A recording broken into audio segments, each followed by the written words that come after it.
Μετά το ξανασκέφτομαι. Δεν κάνετε, λέω.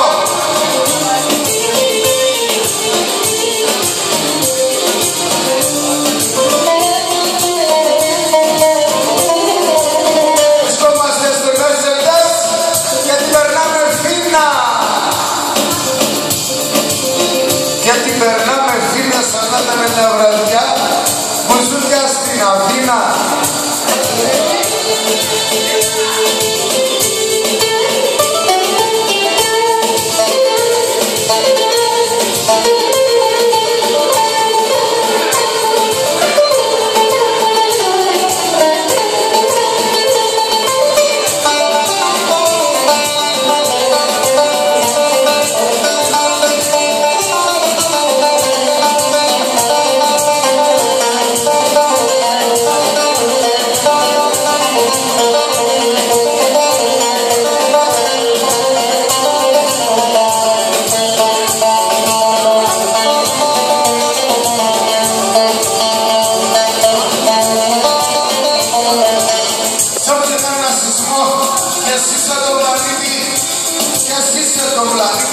Και φέρε λίγο πιο κοντά